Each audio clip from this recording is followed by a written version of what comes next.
Et la commission d'enquête a rendu son rapport sur le déficit budgétaire. Ses membres s'opposent bien évidemment sur la responsabilité politique. Nous accueillons Sandra Demarque, elle est syndicaliste de Solidaires Finances Publiques. On va décrypter avec elle les conclusions de ce rapport. Bonjour. Bonjour. Et tout de suite, c'est l'entretien.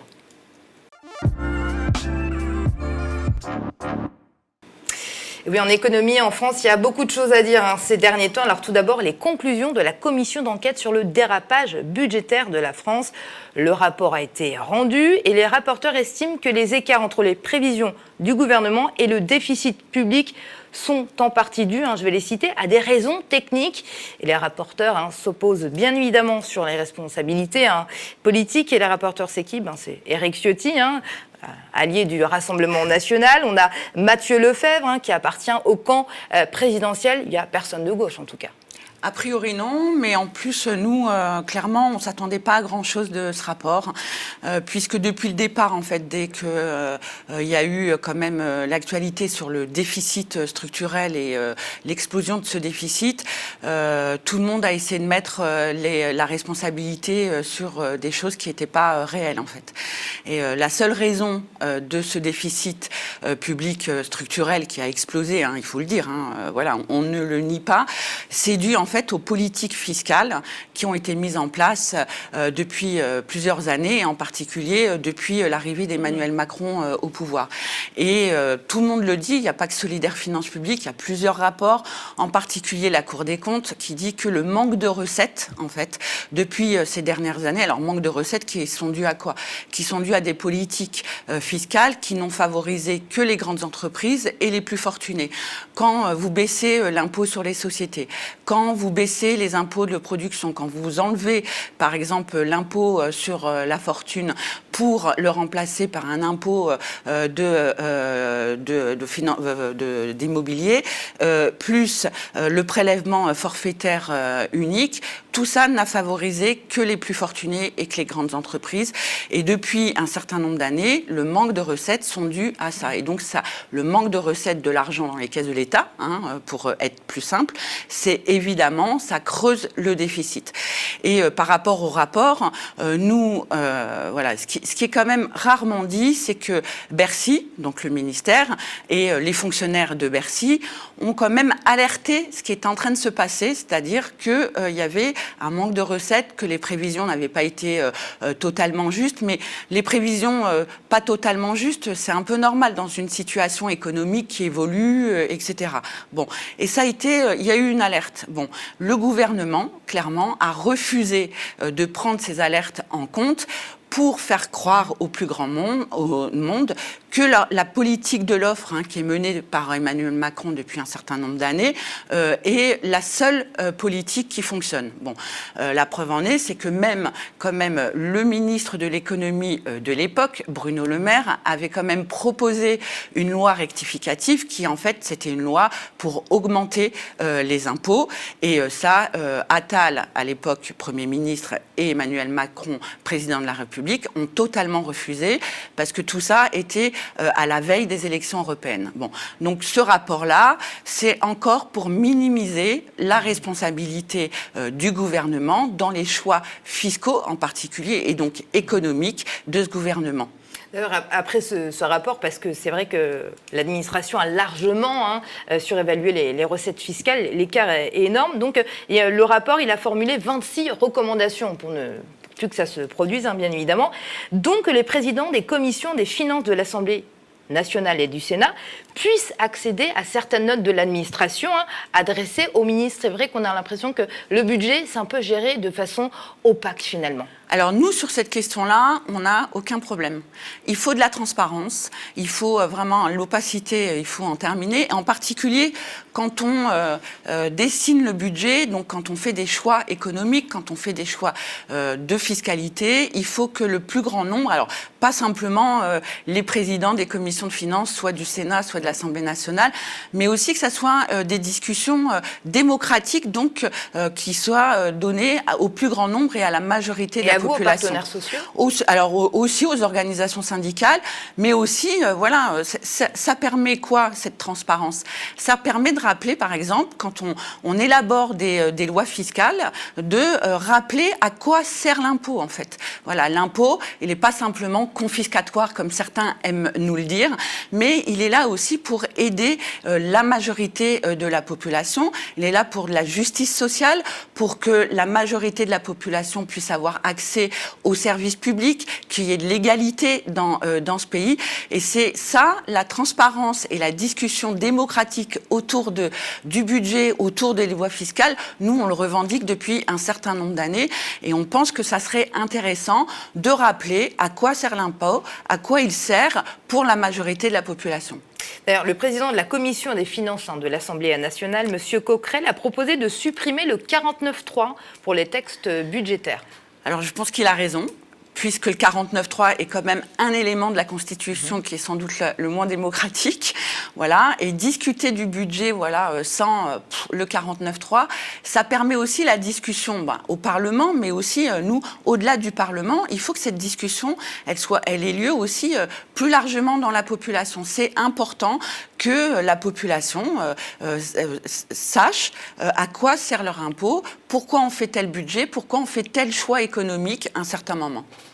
Alors, parallèlement, on a Éric Lombard, le nouveau ministre de l'économie, qui a annoncé vouloir faire 40 milliards, 40 ou 50 milliards, ils sont un peu flous, même sur la somme, d'économie. François Bayrou le justifie, quelques jours après. Il parle de montagnes de difficultés, de situations intenables. Est-ce que, selon vous, c'est le cas? Est-ce qu'il y a un vrai problème économique en France aujourd'hui? Alors, il y a un vrai problème de déficit public. Voilà, il faut pas le nier. Voilà. Mais je le rappelle, encore une fois, ce déficit, voilà, il est pallié aux dépenses publiques. Alors, on peut regarder de près certaines dépenses publiques, par exemple, quand les administrations font appel à des conseils d'État privés pour certaines choses. Il y a déjà des hauts fonctionnaires qui sont censés faire ce travail. Par exemple, on pourrait supprimer. Mais réduire les dépenses, leur obsession en fait, à ce gouvernement-là, que ça soit Éric Lombard ou un autre a priori, leur obsession c'est de réduire les dépenses publiques et donc de sacrifier et de dépecer en particulier les services publics comme la santé, la culture, l'école, mais aussi les finances publiques, les collectivités locales, mais aussi la protection sociale, la sécurité sociale. Bon, il faut regarder en fait aujourd'hui depuis un certain nombre d'années, quand même, par exemple, la réduction des cotisations sociales patronales. Ça a des conséquences pour les recettes, par exemple, de la sécurité sociale. C'est quand même plus de 200 milliards d'euros en moins. Voilà, parce qu'on fait des cadeaux fiscaux et on réduit les cotisations sociales patronales. Bon, dans quel but? Alors, on nous dit, on fait ça pour créer la compétitivité et pour qu'il y ait des emplois supplémentaires.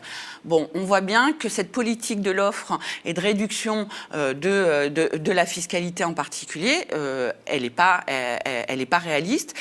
Il y a un taux de chômage extrêmement important. Les entreprises qui font des profits aujourd'hui licencient à tour de bras. Et on voit bien la difficulté pour la sécurité sociale, pour la protection sociale, quand on lui enlève les cotisations sociales patronales en particulier. Bon. Alors justement, pour faire ces 40 milliards en économie, même si le gouvernement reste flou, il a quelques pistes. Et c'est justement un coupé, tranché dans les politiques, dans les budgets publics. Et François Bayrou a parlé de quelque chose. Selon lui, les Français ne travailleraient pas assez. C'est un moyen de justifier la réforme des retraites. Je vous propose de l'écouter. Parmi les domaines qui commandent la production, il y a le travail. Et une nouvelle courbe s'affiche sur vos écrans. Le travail n'est pas pour nous seulement un facteur de production. Il est aussi et autant facteur d'équilibre et d'épanouissement personnel. Mais du point de vue de la société, l'exclusion du travail est un malheur.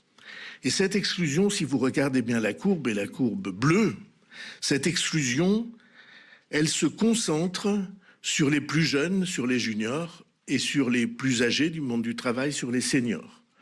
Les jeunes Français travaillent beaucoup moins le taux d'emploi des jeunes Français est beaucoup plus faible que chez nos voisins européens. et le taux d'emploi des seniors est aussi plus faible que chez nos voisins européens. C'est l'explication brute du taux d'emploi qui est faible chez les travailleurs français. Voilà la première série d'explications. Nous ne produisons pas assez et nous ne travaillons pas assez. On ne va pas parler du fond de cette intervention, enfin de la forme justement de cette intervention, mais plutôt du fond. François Bayrou l'a dit, les Français ne travaillent pas assez, il veut donc récupérer de l'argent dans les retraites. C'est sa première piste. C'est quoi votre ration quand vous l'entendez ? Écoutez, enfin, c'est quand même assez contradictoire. Là, il dit clairement qu'il y a un taux de chômage important, en particulier des plus jeunes, ce qui est une réalité, voilà. Et en même temps, il nous fait continuer à travailler plus longtemps dans 62, 64, peut-être 67, peut-être 70 ans. Mais en fait, nous, on considère que au lieu de faire travailler plus longtemps les seniors, enfin les salariés, en fait, il faut partir à la retraite à 60 ans, voilà, même voire 55 ans pour les travaux, le travail les plus pénibles, la pénibilité. Et ça permettrait de faire rentrer sur le marché du travail les plus jeunes. Voilà, c'est ça aussi la réalité. Bon, aujourd'hui, la majorité, alors il dit qu'il y a un problème aussi d'emploi pour les seniors, mais au vu des politiques, il faut savoir qu'un certain nombre de salariés, à un certain moment de leur vie et à un certain âge, ils sont abîmés par le travail, leur santé, etc. Il y a l'espérance de vie au travail qui diminue, plus vous travaillez longtemps. Bon, ça, c'est... Enfin, toutes les statistiques le démontrent. Donc, en fait, là, tout est sur la table pour nous détruire notre modèle social. Là, on parle des retraites, travailler plus longtemps. Il y a la question aussi de, sans doute, on ne travaillerait pas non plus trop, d'augmenter le temps de travail, parce qu'il y a aussi cette idée-là. Ils ont plein d'idées pour détruire nos acquis et notre modèle social. Que les retraites, c'est la première piste, parce qu'on va lister toutes les autres pistes, des coupes des finances publiques proposées par le gouvernement. Il y a aussi la suppression de l'abattement forfaitaire de 10% dont bénéficient les retraités dans le calcul de leur impôt. Donc là, on s'attaque aux travailleurs. Après, on s'attaque aux retraités. Selon le ministre de l'Industrie, ça permettrait de ramener dans les caisses de l'État à peu près 4 à 5 milliards d'euros. En tout cas, ce sont leurs prévisions. Et l'argument, c'est que de toute façon, ça n'impactera pas les retraités les plus modestes parce qu'ils ne payent déjà pas d'impôts. Et c'est là que le bât blesse. Le gouvernement n'a pas forcément la même définition que nous, des modestes. Alors, tout à fait. Et en plus, c'est une communication mais mensongère. L'abattement des 10% sur les pensions et les retraites, il a été mis en place en 1978. Pourquoi ? Alors, pour un gouvernement pas très à gauche, à l'époque, c'était Raymond Barre quand même. Bon, donc, pourquoi il a été mis en place en 1978 ? Parce qu'ils se sont aperçus qu'à chaque changement de modalité de calcul de l'impôt, ceux et celles qui étaient le plus pénalisés, c'était les retraités et les pensionnés. Et donc, pour l'équité, ils ont dit, on met en place un abattement de 10%. Bon. Enlever cet abattement de 10%, c'est quoi la conséquence pour les retraités ? C'est d'augmenter déjà l'impôt pour l'ensemble des retraités. Voilà. Mais en plus, faire rentrer ceux et celles qui ne payent pas d'impôts, aujourd'hui, de retraités non imposables, dans l'imposition. Voilà. Donc, contrairement à ce qu'ils sont en train de nous dire en disant on va trouver 40 milliards d'économies sans augmenter d'impôts. Bon, mais sans augmenter l'impôt de qui ? Des plus riches, parce que ça, c'est clair, et des grandes entreprises. Une fois encore, on voit quels sont les choix de ce gouvernement, c'est-à-dire s'attaquer aux plus pauvres, aux plus modestes. Donc là, cette fois-ci, c'est les retraités. Le lendemain, ça va être les fonctionnaires. Le surlendemain, ça va être le travailleur immigré. En fait, tout ça pour exonérer en fait ceux et celles qui faudrait trouver, et taxer. Par exemple, la ministre, vous nous le citez, elle dit que ça permettrait de trouver de l'argent dans les caisses de l'État. Nous, on a plein d'idées pour trouver des recettes. On va en parler. Je vais d'abord parler d'une autre piste encore du gouvernement. Alors celle-ci, elle est quand même énorme. C'est revoir le système de remboursement de la sécurité sociale. concrètement, ça veut dire que la sécurité sociale remboursera les soins en fonction des revenus. Ça soulève énormément de questions parce que là encore, on s'attaque aux acquis sociaux de la France. On bénéficie d'une belle sécurité sociale. Justement, on devrait en être fier. Et ben non, là, on veut finalement nous la sucrer. Qui fixera les revenus à partir desquels certains ne seront plus remboursés? Quels soins ne seront plus remboursés? Et on cotise tous pour la sécurité sociale. Comment accepter de continuer à cotiser alors qu'on ne sera plus remboursé? Voilà, et une fois encore, ça sera les plus modestes. Enfin, oui, on est fiers de notre sécurité sociale. C'est un acquis social depuis très longtemps. Il faut la défendre, cette sécurité sociale, mais elle est attaquée depuis quand même un certain nombre de temps. Enfin, vous avez quand même un certain nombre de médicaments, de soins qui ne sont plus remboursés à 100% depuis un certain nombre de temps. C'est pour ça qu'il y a des complémentaires santé, des mutuelles, etc. Bon, et déjà, d'ores et déjà, les plus pauvres de ce pays, quand ils sont malades, ils regardent de près s'ils peuvent aller ou pas se faire soigner parce qu'ils n'ont pas les revenus, parce qu'eux, ils n'ont pas les moyens d'avoir, par exemple, une complémentaire santé, une mutuelle. Bon. Donc là, ça va être encore accélérer les inégalités et faire en sorte que les plus pauvres ne soient pas soignés. Et une fois encore, ce seront les plus fortunés qui pourront se soigner dans des hôpitaux privés, dans des cliniques privées, parce que c'est ça. Hein. Ça va être le système un petit peu à l'américaine. Voilà. Plus vous serez riche, plus vous pourrez aller vous soigner, etc. Et nous, c'est évidemment pas ce modèle social qu'ils sont en train de mettre en place qu'on souhaite. Nous, c'est un autre modèle social et c'est celui qu'on connaît depuis 1945, mais il faudrait aussi continuer à l'améliorer pour le plus grand nombre. Alors, on a toutes ces coupes budgétaires dans les finances publiques, sécurité sociale, retraite, mais les aides publiques aux entreprises, est-ce qu'on en a parlé finalement? Parce que selon une chercheuse du CNRS, ce sont 180 milliards annuels de dépenses directes et indirectes accordées aux entreprises, 180 milliards, alors qu'on nous dit qu'on veut économiser 40 milliards. Là, on pourrait puiser dedans, par exemple. Voilà. Surtout que ces aides publiques sont faites sans contrepartie. Et sans contrôle. Ah oui, alors bon, voilà, sans contrôle, mais aussi sans contrepartie. Voilà. C'est-à-dire qu'on leur donne. Et vous avez même un certain nombre d'entreprises qui touchent les aides publiques et qui, un mois après, 2 mois après, 6 mois, 1 an après, qu'est-ce qu'ils vont faire? Ils vont licencier. On l'a vu pour le Covid aussi. Tout à fait. Gros groupes privés qui ont reçu des millions d'aides et qui ont licencié derrière. Voilà. Et puis, il y a aussi cette piste. Le ministre de l'économie a dit souhaiter que la contribution différentielle sur les plus hauts revenus, la CDHR, qui était présentée comme temporaire, elle soit pérenne. Est-ce qu'on ne va pas vraiment assez loin? Là, j'ai l'impression qu'on donne un peu du grain à moudre. Voilà, on vous donne ça, mais c'est pas assez poussé. Non, c'est pas assez poussé parce que, alors évidemment, si elle n'est plus pérenne, et si elle n'est plus temporaire, mais qu'elle devient pérenne, bon. Nous, on pense que c'est déjà une première bonne chose, en fait, mais ça ne va pas assez loin. Enfin, il faut revenir sur toutes les politiques fiscales, les baisses d'impôts qui n'ont profité qu'aux grandes entreprises et aux plus fortunés. Voilà. Donc, il faut, par exemple, taxer le patrimoine. Mais l'ensemble du patrimoine qui n'est évidemment pas taxé aujourd'hui. Il faut aussi remettre en place un impôt sur le revenu plus progressif. Alors, pourquoi j'en parle? Parce que c'est l'actualité, puisque là, depuis le 10 avril, normalement, tout le monde doit déclarer l'ensemble de ses revenus de 2024. Et tout simplement parce qu'il y a eu une note de la Direction générale des finances publiques qui est sortie le jour du lancement de la campagne déclarative sur les revenus et qui montre que l'impôt sur le revenu est de moins en moins progressif. En gros, sur l'impôt sur le revenu 2023, c'est-à-dire 24, sur les revenus 2023, la Direction générale des finances publiques vient de démontrer que l'impôt globalement sur le revenu a augmenté entre 10 et 13% pour l'ensemble de la majorité, sauf pour les 10% les plus riches. Là, l'impôt sur le revenu a diminué de 0,1%. Pourquoi? Tout simplement parce que ce sont les plus hauts revenus, les plus fortunés qui profitent des niches fiscales, des réductions d'impôts et des crédits d'impôts. Donc nous, une de nos revendications pour peut-être mettre un peu plus de justice fiscale et donc de justice sociale dans ce pays, c'est de revoir précisément les niches fiscales, les réductions et de savoir à qui vraiment elles profitent.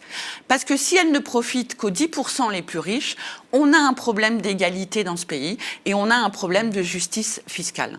Alors, on assiste à quoi aujourd'hui? On a par exemple l'exemple de Vancorex, qui a demandé à être nationalisé. Matignon a dit non, il en est hors de question. Après, ils sont passés devant le tribunal. Il y avait deux solutions, soit la SCIC, soit le repreneur chinois. Finalement, c'est le repreneur chinois qui a gagné. On a, au niveau de la santé, on a des centres de proximité qui ferment partout dans les départements. On ne va pas parler de l'État, de l'école publique. Est-ce qu'aujourd'hui, on assiste à une casse, en fait, publique? Ah mais tout à fait, le casse de tout l'ensemble de nos services publics.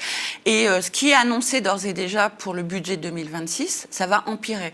Aujourd'hui, déjà avec le budget 2025, il y a eu des coupes budgétaires extrêmement importantes. C'est pour ça qu'il y a plusieurs, par exemple, secteurs qui sont en mobilisation. La culture, qui depuis plusieurs semaines est en mobilisation contre les coupes budgétaires de 2025.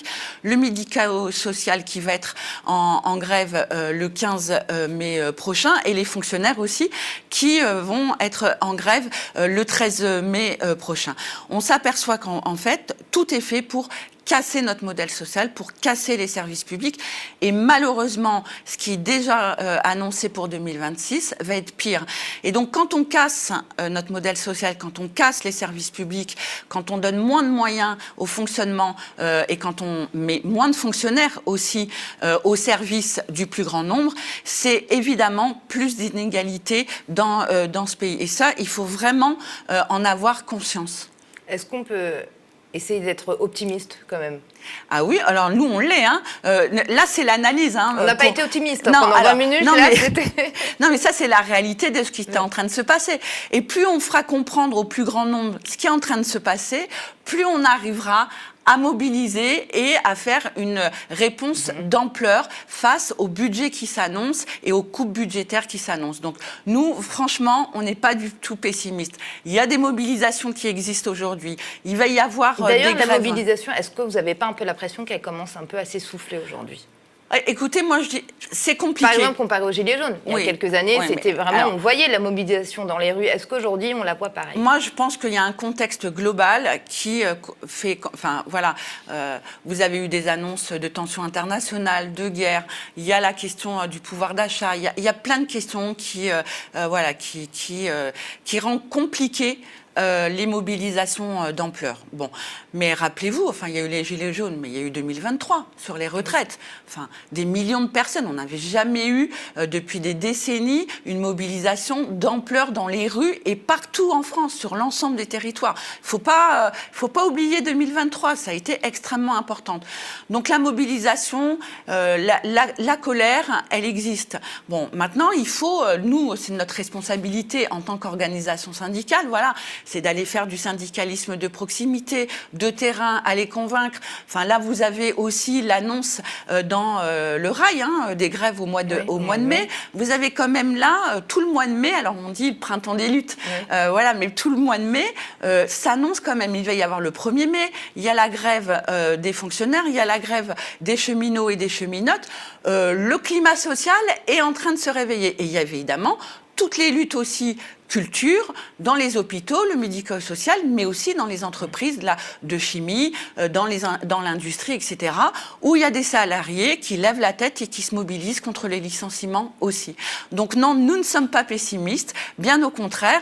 Voilà, ça prend du temps, mais il y a quelque chose qui est en train de se passer. Eh ben, on va conclure sur ces beaux mots d'optimisme. Sandra Demarque, merci d'avoir été avec nous ce matin. Eh ben, merci à vous.